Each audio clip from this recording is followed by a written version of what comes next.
தீய ஆற்றல் திமுகவை தமிழ்நாட்டில் இருந்து வேரோடு அகற்ற வேண்டும் என்பதுதான் அதிமுகவின் நிலைப்பாடு என கூறியுள்ள எடப்பாடி பழனிசாமி, அதிமுக ஆட்சி அமைந்ததும் 100 நாள் வேலை திட்டம் 150 நாட்களாக உயர்த்தப்படும் என உறுதியளித்துள்ளார்.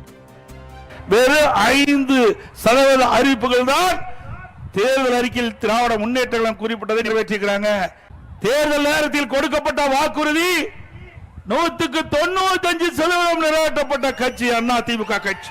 இன்றைக்கு மத்திய அரசாங்கம் அனைத்து இந்திய அண்ணா திராவிட முன்னேற்ற கழக கட்சி வைத்த கோரிக்கையின் அடிப்படையில் 100 நாள் வேலை திட்டத்தை 125 நாட்களாக உயர்த்தப்பட்டிருக்கின்றது.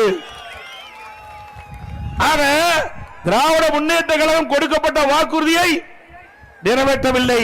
அதே நேரத்தில் மத்திய அரசாங்கம் அனைத்து இந்திய அண்ணா திராவிட முன்னேற்ற கழக கொடுக்கப்பட்ட வாக்குறுதியை இன்றைய தினம் நிறைவேற்றிருக்கிறது. அது மட்டுமல்ல, 100 நாள் வேலை திட்டத்தில் பணிபுரிகின்ற ஊழியர்களுக்கு சம்பளம் உயர்த்தப்படும் என்று திரு ஸ்டாலின் அவர்கள் தேர்தல் அறிக்கையிலே குறிப்பிட்டார்கள். சம்பளத்தை உயர்த்தினாங்களாமா? சம்பளத்தை உயர்த்தாட்டியும் பரவாயில்ல, அந்த 100 நாள் வேலை திட்டத்தை கூட முழுமையாக அந்த மக்களுக்கு கொடுக்காத அரசு அதிமுக அரசாங்கம். ஆனால் அதிமுக அரசு வந்த பிறகு 125 நாட்களை 150 உயர்த்தப்படும்.